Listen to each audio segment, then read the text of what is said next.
The marble columns of Rome still stand as symbols of power, discipline, and civilization. But beneath the gleam of its temples and the order of its laws was a system built on humiliation, degradation, and suffering. Imagine the Roman Forum on a blazing afternoon. Citizens gather, merchants pause, children climb onto their fathers' shoulders. In the center, a man is chained, his back scarred from countless lashes. He is not just being punished, he is being displayed. His agony is theater, his shame a warning. The crowd does not look away. They cheer, they jeer, they take note. Rome prided itself on law and reason, yet for its enslaved millions, there was no justice, only cruelty dressed as discipline. Pain was not enough.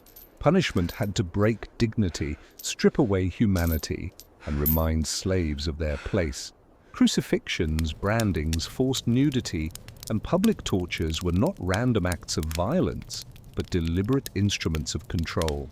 So why did Rome, the so-called pinnacle of civilization, invent punishments designed not only to kill, but to humiliate? And how did a society that celebrated philosophy and law reconcile itself with such spectacle? To answer, we must step into the shadows of Rome, where suffering was both policy and performance. To understand why the Romans inflicted such humiliating punishments on their slaves, we must first understand the scale and structure of slavery itself. Slavery in Rome was not an exception. It was the foundation of the empire's economic, political, and cultural life. Without slaves, there would have been no sprawling estates, no glittering palaces, no amphitheaters filled with spectacle. The Roman world, for all its sophistication, rested squarely on human bondage, and at the heart of that bondage was humiliation. By the height of the empire, Rome had enslaved millions. War was the greatest engine of this system. Every conquest brought waves of captives who were marched in chains back to Italy. Gauls, Germans, Greeks, Jews, Carthaginians all fed Rome's insatiable appetite for human labor. Estimates suggest that in the late Republic and early Empire, slaves may have comprised between 1/3 and 1/2 of Italy's population. In some regions, slaves outnumbered free citizens. This massive enslaved population filled every corner of Roman life. In the countryside, they worked the latifundia, vast agricultural estates where grueling labor under the lash produced the grain, olives, and wine that fed Rome's cities.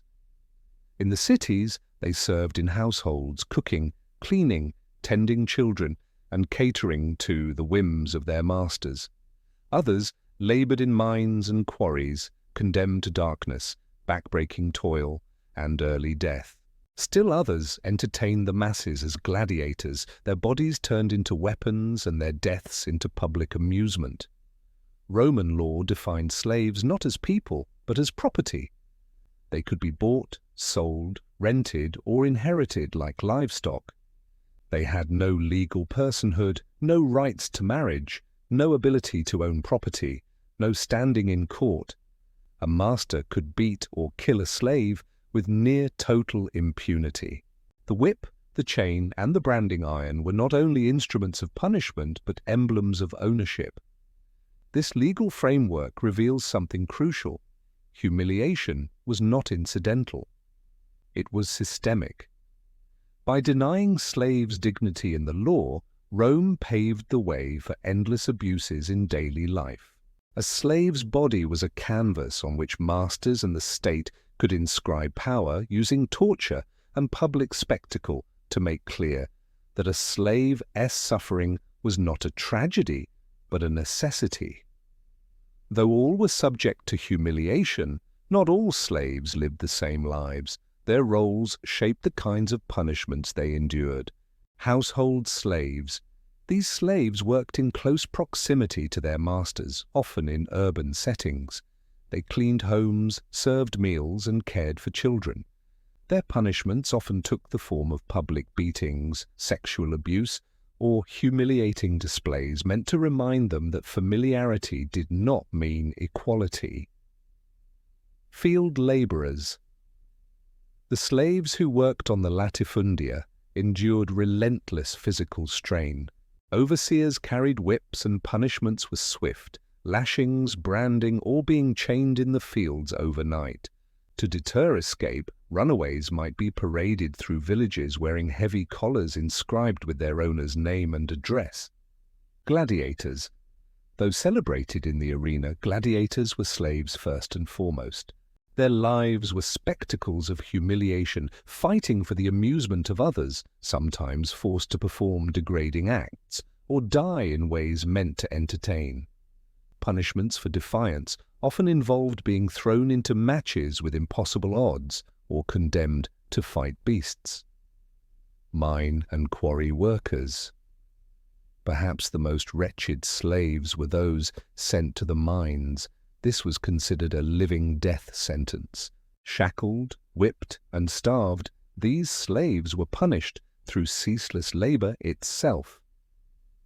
Survival rates were low, and the constant threat of mutilation or execution loomed for any who resisted. Sex slaves. Among the most humiliated were slaves forced into prostitution or kept as concubines. For these men and women, punishment was often sexualized. Public rapes, forced displays, and humiliating rituals were designed to strip away even the possibility of dignity. Why did Rome rely so heavily on humiliation? Part of the answer lies in fear. With millions enslaved, the threat of revolt was constant. The memory of Spartacus's rebellion haunted Roman elites. Humiliation functioned as a weapon of control, breaking not only bodies, but spirits. A slave who was shamed publicly, paraded in chains, branded with hot iron, stripped and whipped before a crowd, was less likely to imagine himself as a man capable of rebellion. But humiliation also served Rome's obsession with hierarchy. Roman society thrived on visible distinctions between classes. Free citizens took pride in the fact that they were not slaves. Public punishments reinforced that distinction, reminding everyone who watched that freedom was precious, precisely because others were degraded. The Roman legal system entrenched humiliation as part of slavery. Masters had near total authority to punish. Certain crimes, like theft or attempted escape, carried mandatory humiliations. Runaways were branded on the forehead with the letters fug for fugitivus, fugitive. Others were forced to wear iron collars with inscriptions like, "I have run away. Catch me and return me to my master." In court, slaves had no right to speak freely. Their testimony was admissible only under torture, ensuring that their words were inseparable from humiliation. This legal requirement institutionalized pain, embedding it into the very pursuit of justice. Physical punishments broke bodies, but humiliation broke spirits, forced nudity, branding, mockery, and public punishments attacked a slave's sense of self. They created internalized chains, ensuring that even without shackles, many slaves remained bound by fear and shame. This psychological dimension is crucial. Rome did not merely punish disobedience, it engineered submission. Torture and humiliation became cultural tools woven into the rituals of power that sustained the empire. To grasp the full scope of Rome's cruelty, we must now look closely at how humiliation was performed. Beyond the lash and chain, Rome mastered the art of making suffering public, of turning punishment into spectacle. The forum, the marketplace, and the arena became theaters where slaves' pain was displayed as both warning and entertainment. Slavery in Rome was not sustained by chains alone. It was sustained by humiliation daily public, ritualized humiliation that transformed punishment into a performance. For Rome, breaking a slave's spirit was just as important as breaking his body. By degrading slaves in the eyes of the community, Rome reinforced the social hierarchy and ensured that both the enslaved and the free understood their places. Roman punishment was deliberately visible. Unlike private discipline, which could be hidden behind villa walls, public humiliations were staged for maximum effect. The slave's suffering became a lesson. To other slaves, it demonstrated the futility of resistance. To citizens, it reassured them of their superiority. In marketplaces, forums, and amphitheatres, punishments were performed before crowds. Whippings were conducted not in secret but in open squares. Runaways were paraded through streets in chains. Women were stripped naked as a form of exposure. Public degradation amplified the fear. Punishment became not just physical correction, but collective memory. The Romans were masters of spectacle. They understood that power was most effective when displayed. Just as triumphal processions showcased the empire's victories, humiliating punishment showcased its control over the lowest members of society. One of the most common forms of public humiliation was flogging. A slave who disobeyed could be tied to a post in the marketplace, stripped to the waist or completely naked, and beaten with whips or rods. The punishment was not only painful, but degrading. Every crack of the whip reminded both the victim and the onlookers of his servitude. Markets were not accidental settings. They were spaces of commerce and visibility. Just as goods were displayed, so too were punished. Slaves' bodies turned into examples of disobedience crushed. Merchants and buyers passed by, witnessing the punishment as part of the everyday rhythm of Roman life. Rome also used permanent marks of humiliation. Runaway slaves were branded on the forehead with the letters fug, short for fugitivus. This branding was irreversible, a scarlet letter that turned the slave's own body into an eternal confession. Even if he escaped again, the brand betrayed him. Others were forced to wear iron collars inscribed with humiliating messages. Some read, "Hold me, lest I flee, and return me to my master." These collars dehumanized the wearer, reducing him to a walking notice board of his own disgrace. Unlike whippings, which ended, collars endured. They made humiliation a constant, visible burden. Exposure was another common tactic. Slaves, particularly women, were stripped naked as part of their punishment. Nudity in Roman culture was deeply symbolic. It denoted vulnerability, shame, and loss of status. For men, forced nudity stripped away their dignity as soldiers or workers.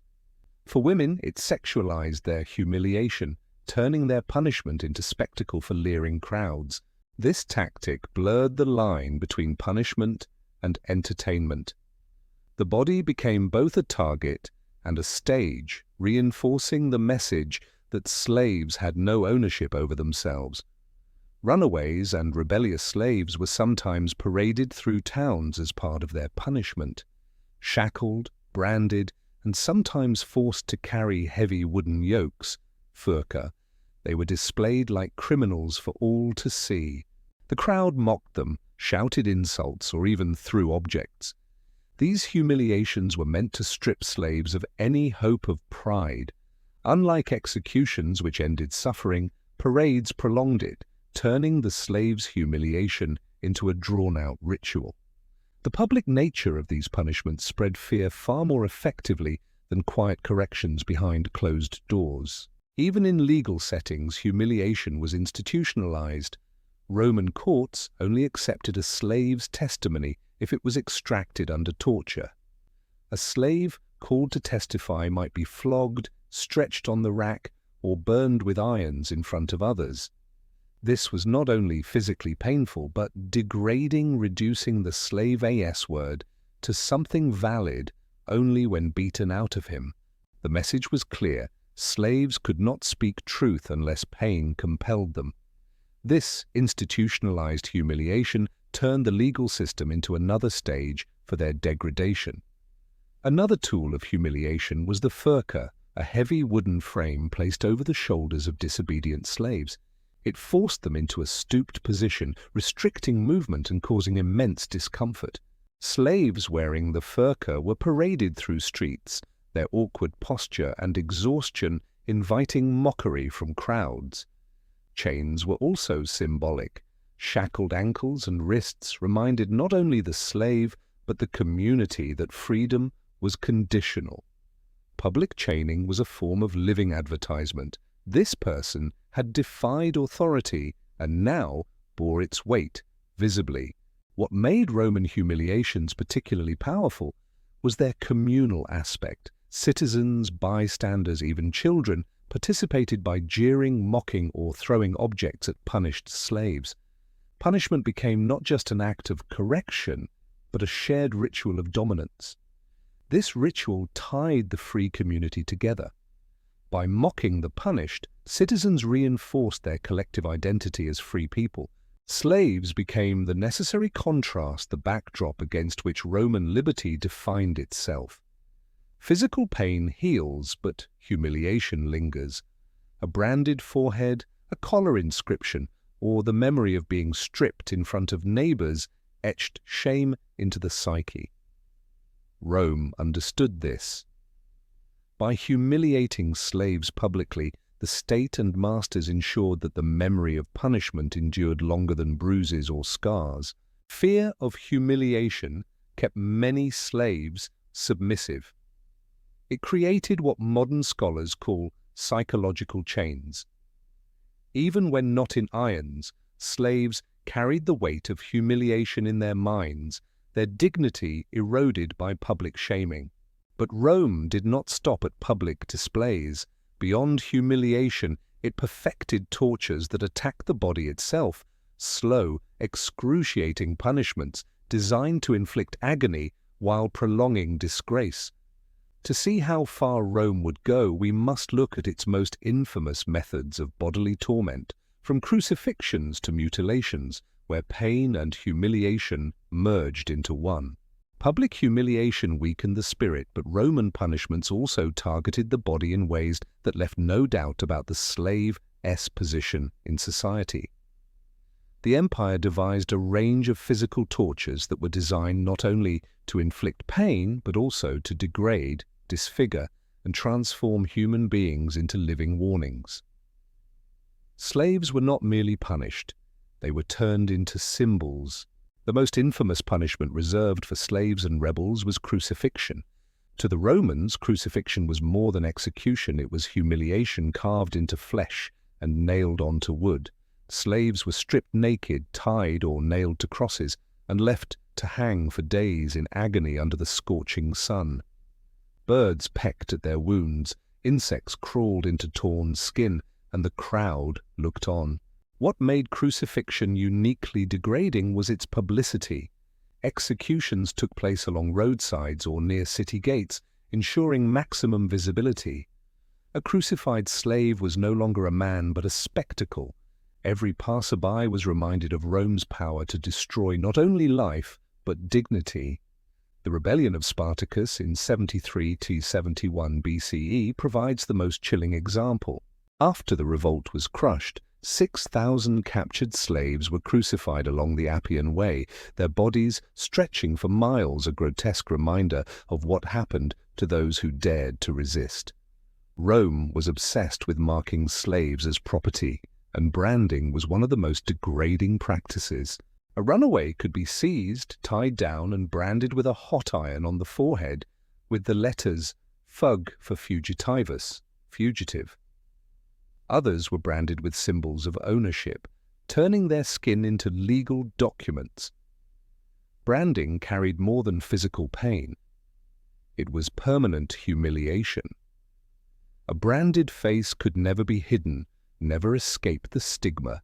Even if the slave escaped again, the mark betrayed him. Branding erased individuality, replacing identity with shame. The Romans often used mutilation as a form of punishment, targeting parts of the body to permanently cripple or shame. Runaway slaves might have their Achilles tendons cut, ensuring they could never flee again. Ears, noses, or fingers could be sliced off as visible reminders of disobedience. In some cases, slaves were castrated, either as punishment or to turn them into eunuchs for household service. This was perhaps the ultimate form of humiliation, stripping away not only freedom, but masculinity, turning men into symbols of submission. Though seemingly less spectacular, whippings and beatings were daily realities for slaves. The Roman scourge, the flagrum, was not an ordinary whip. It was a leather lash tipped with metal or bone fragments designed to tear flesh with every strike. A slave whipped in public was not only punished but transformed into a living display of shredded skin and blood. Some beatings were ritualized. Slaves might be tied to posts, stripped and whipped before festivals or feasts as part of discipline. Pain became entertainment, folded into Rome's social life. Another humiliating punishment involved forcing slaves to carry the furca, a heavy wooden yoke placed across the shoulders and neck. This device caused constant pain, made walking awkward, and restricted movement. Paraded through the streets with the furca, the slave became an object of ridicule, his suffering visible to all. The punishment's power lay not only in the physical strain, but in the degradation. To carry the furca was to be visibly branded as disobedient, transformed into a walking cautionary tale. Not all tortures involved blood or branding. Some were slow-motion death sentences. Slaves condemned to the mines or quarries were effectively buried alive. Shackled, beaten, and forced to work in darkness, they faced collapsing tunnels, toxic air, and endless exhaustion. Life expectancy for mining slaves was notoriously short. The punishment was not merely labor, but annihilation of hope. Unlike public executions, mine sentences erased slaves quietly, turning their bodies into fuel for empire. Fire was another weapon of humiliation. Slaves could be branded repeatedly or even burned alive in extreme cases. The crackling of flames, the smell of scorched flesh, and the screams of victims became part of Rome's theatre of cruelty. Exposure was also practiced.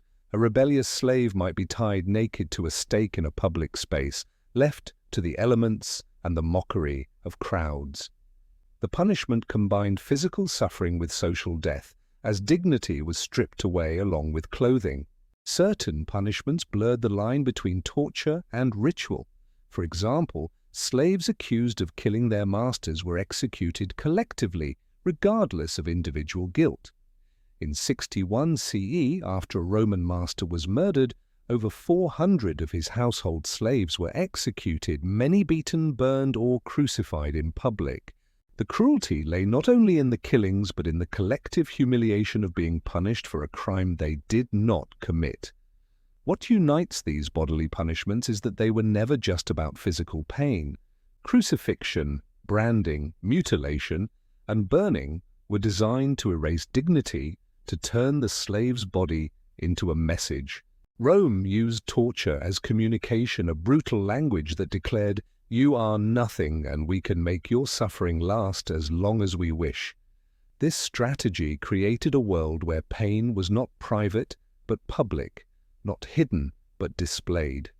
The tortured body became both a warning and entertainment, ensuring that fear lived on in every slave who watched.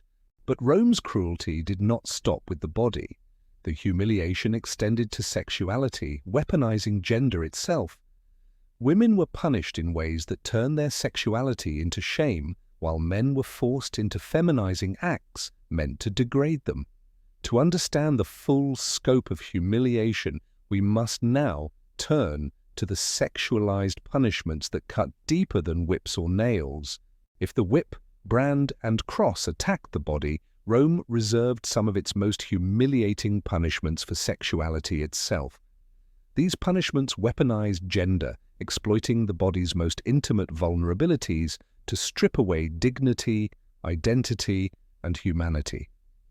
In a society obsessed with hierarchy and reputation, the sexual humiliation of slaves was not only tolerated but institutionalized. It reinforced Rome's ultimate message. Slaves existed not as people but as property bodies to be used, broken, and displayed. Female slaves occupied a uniquely vulnerable position. Already marginalized by gender, their enslaved status placed them at the bottom of Roman society. For them, punishment often took the form of sexual exposure and degradation. Women could be stripped naked in public squares, their bodies displayed as symbols of disobedience. Such punishments blurred the line between discipline and spectacle, turning the suffering of women into entertainment. Whippings of women were frequently performed with deliberate emphasis on exposure, ensuring humiliation was as central as pain. Rape was not only an ever-present threat, but sometimes wielded as punishment itself. Enslaved women accused of defiance could be handed over to groups of men, their assault justified as correction. In this way, sexual violence was transformed into a ritual of dominance, a punishment woven into the legal and social fabric of Rome. Roman law did not protect slaves from sexual exploitation. Masters could use enslaved women or men as concubines, prostitutes, or objects of gratification at will. Brothels across Rome were stocked with slaves, many forced into prostitution against their will. Refusal was impossible, and punishment for resistance was often public and humiliating. Slaves registered as prostitutes were branded or forced to wear degrading collars, marking them forever with the stigma of dishonor. Even those not explicitly enslaved for prostitution were vulnerable to the whims of their owners, who could sell their sexual labor at any time. Sexual humiliation thus became systemic, built into the economy of Roman society. Male slaves were not exempt from sexualized punishments. Rome's culture of masculinity defined honor through control, dominance, and the ability to protect one's body from violation. To strip a man of these traits was to emasculate him publicly. Male slaves could be raped by masters, soldiers, or fellow slaves as a form of punishment, their subjugation framed as both physical and symbolic. This inversion of gender roles, forcing men into positions coded as feminine, was designed to break their spirit. Some were paraded in women's clothing, mocked for their weakness. Others were castrated, permanently robbed of masculinity. The eunuch became a living emblem of defeat, his altered body a reminder that resistance to Rome would leave one neither man nor free. Roman punishments often blurred into public performance. In amphitheaters and arenas, slaves could be forced into sexual humiliations as part of staged executions. Accounts speak of slaves compelled to reenact mythological scenes in grotesque ways, sometimes dressed as characters, sometimes subjected to sexualized violence before being killed.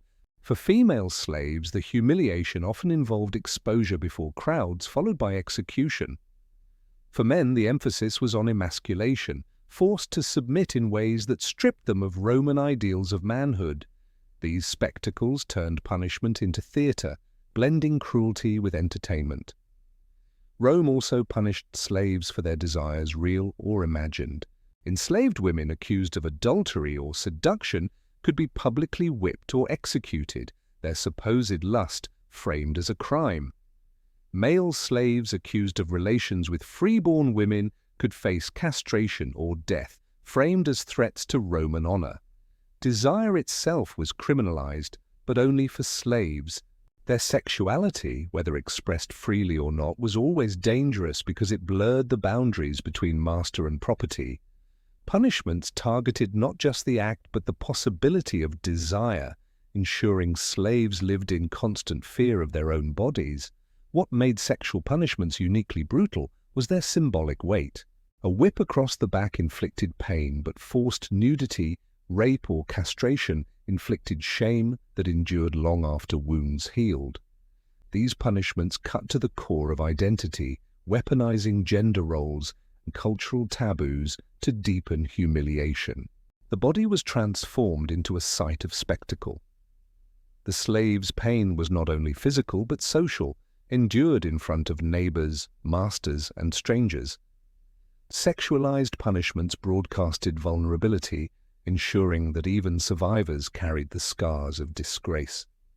Rome's sexualized punishments were not isolated acts, but part of a continuum of violence. They mirrored the exploitation found in households, brothels, and barracks, where sexual access to slaves was taken for granted.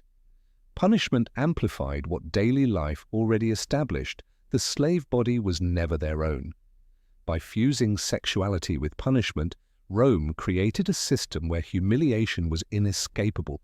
Whether in private chambers or public arenas, slaves faced the constant threat of degradation that targeted their most intimate selves. But Rome's cruelty extended beyond the bedroom and the arena. Slaves were also forced into spectacles of suffering that blended execution with performance. These were not punishments done in shadows, but in blazing daylight, where the boundaries between justice and entertainment collapsed. To see the empire's darkest stage, we must now turn to Rome's use of slaves in the arena, where humiliation, torture, and death became theatre for the masses. Rome prided itself on being the center of civilization, yet at its heart was a culture that turned cruelty into celebration. Punishment of slaves did not remain hidden in the shadows of estates or barracks. It was elevated to public spectacle, woven into the very fabric of Roman entertainment. The amphitheatre, the circus, and the forum were not just sites of leisure. They were arenas where humiliation and torture became performance, where the suffering of slaves reinforced the glory of the state. The Colosseum and other amphitheatres were designed as monuments of Roman might, but they also served as theatres of humiliation. Slaves, condemned criminals, and prisoners of war were thrown into these arenas, their punishments choreographed for maximum effect. Executions were often staged as reenactments of myths. A slave might be dressed as Icarus, only to be burned alive for the crowd. Another might play Orpheus, torn apart by animals as part of a grotesque performance. These punishments blurred the line between theatre and torture, turning human agony into a spectacle disguised as art. The audience did not recoil. They roared in approval, their appetite for cruelty framed as civic duty. In cheering the punishment of slaves, Romans reaffirmed their identity as masters of the world. One of the most humiliating forms of execution was damnatio ad bestias, condemnation to the beasts. Slaves accused of crimes or rebellion were stripped naked, chained, and thrown into arenas where lions, leopards, or bears awaited. The spectacle was more than execution, it was deliberate degradation. The slave's naked body was reduced to prey, torn apart not by soldiers or executioners, but by animals, as thousands watched. Women suffered this fate too, their nudity emphasized to heighten humiliation before the inevitable slaughter. The symbolism was clear. A slave who defied Rome was no better than an animal, fit only to be devoured. Though most gladiators were trained fighters, some slaves were forced into gladiatorial combat as punishment. These were not skilled warriors, but terrified men thrown into the arena to die for the crowd's amusement.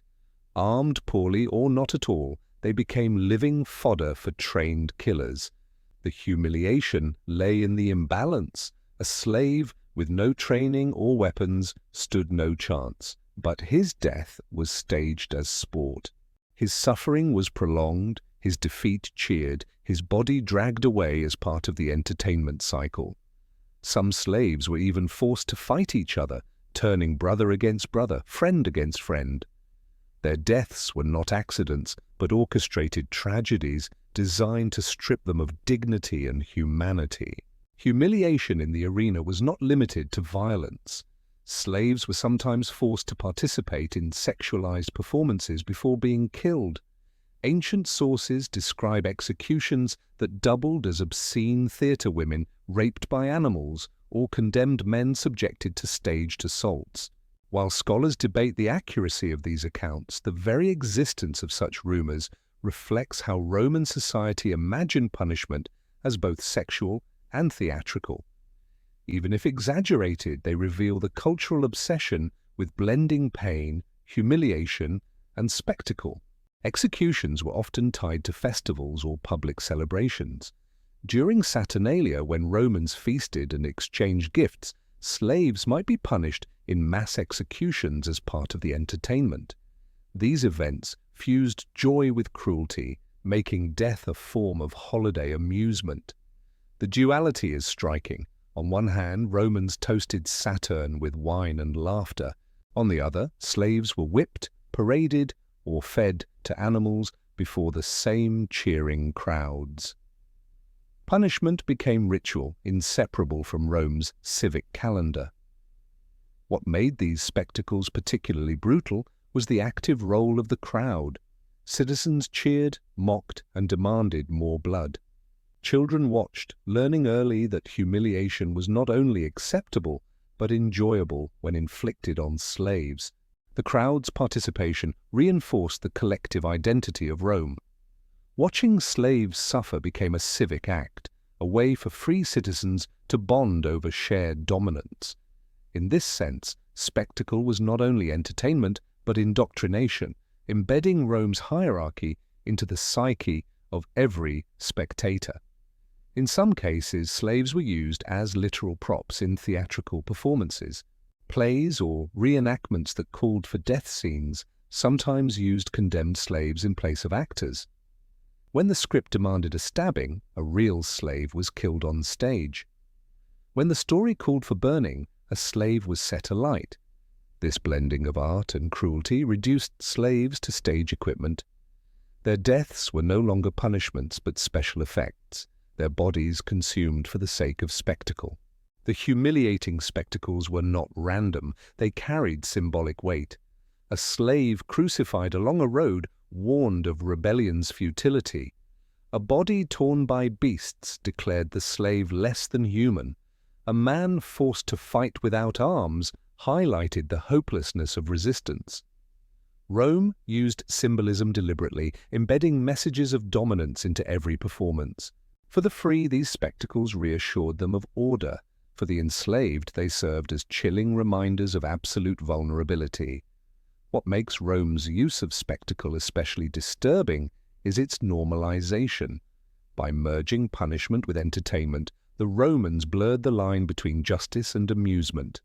Citizens did not merely tolerate cruelty, they consumed it, expected it, demanded it. This normalization ensured that cruelty was not questioned. It was woven into daily life, embedded into culture, and sanctified as tradition. The amphitheater was more than stone, it was Rome's moral classroom, teaching generation after generation that domination required spectacle. By now it is clear that Rome perfected humiliation not only through punishment but through performance. Yet these acts were not isolated, they were part of a larger system of control that made slavery sustainable for centuries. To understand the full scope, we must examine how humiliation functioned as strategy, ensuring obedience and silencing resistance across the empire. Looking back at the brutality of Roman slave punishments, one might assume they were driven only by cruelty or sadism. But beneath the lash, the cross, and the arena lay a deeper logic. Humiliation was not accidental, it was strategic. Rome weaponized shame to enforce obedience, reinforce hierarchy, and transform human beings into permanent reminders of the empire's dominance. The Roman state understood that violence alone was not enough to control millions of enslaved people. Fear had to seep into every corner of their lives, from the threat of the whip to the memory of a neighbor's crucifixion. Humiliation amplified fear by ensuring punishment did not end with pain or death. It lingered, staining reputation and identity. A branded face or mutilated body announced to the world that defiance was futile. Even survivors carried humiliation as scars more lasting than wounds, making fear contagious among those who watched. The ultimate goal of humiliation was dehumanization. Rome could not sustain slavery if slaves were seen as people with dignity, families, or rights. By stripping them naked in public, branding their skin, or forcing them into degrading acts, the empire erased their humanity. A slave was not a man or woman, but property, an object to be displayed, mocked, and discarded. Humiliation transformed living beings into symbols of submission, preventing empathy from undermining Rome's hierarchy. Humiliation also reinforced Rome's social order.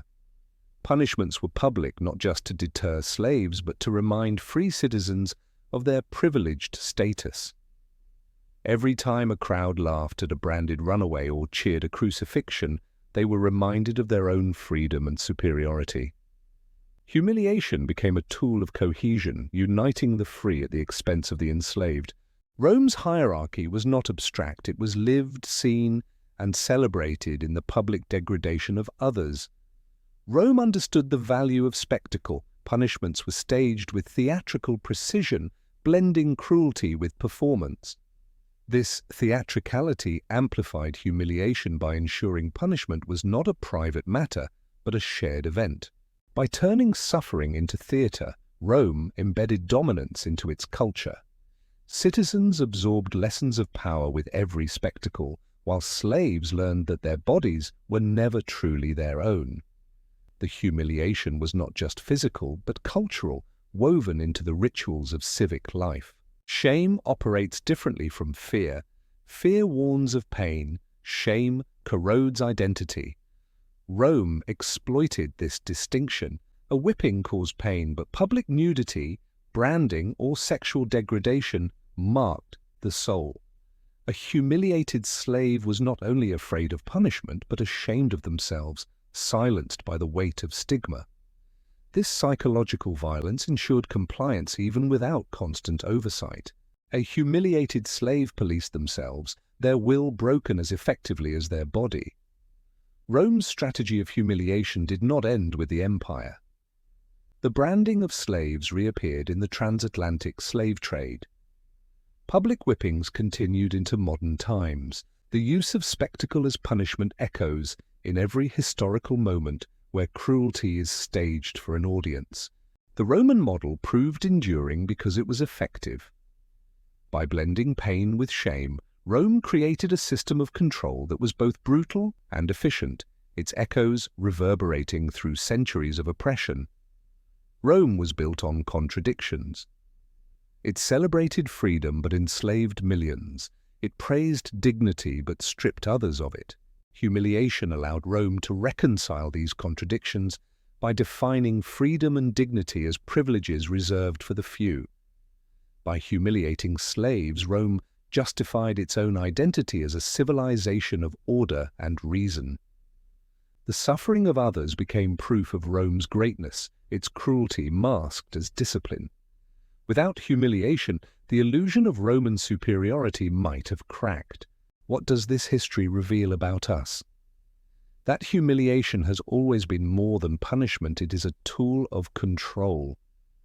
Rome shows how societies justify cruelty by dressing it as necessity, how humiliation silences voices, and how easily pain can be turned into spectacle. By studying Rome, we confront uncomfortable truths about the human appetite for domination. The cheers of the Roman crowd may feel distant, but echoes remain whenever suffering is consumed as entertainment, whenever shame is used to silence, and whenever power demands submission at the cost of dignity. The most humiliating slave tortures of ancient Rome were not excesses of cruelty but instruments of strategy. Crucifixion, branding, sexual degradation, and staged executions were part of a calculated system that used humiliation as both punishment and performance. Rome's power was not only in its legions or laws, but in its ability to turn suffering into theatre, to transform people into warnings, and to make shame as enduring as scars. In doing so, it revealed a darker truth, that civilizations can rise on the backs of the humiliated, their greatness built not on justice, but on spectacle. And as we look back on Rome, we must ask ourselves, have we truly left such spectacles behind, or do they live on in subtler forms today?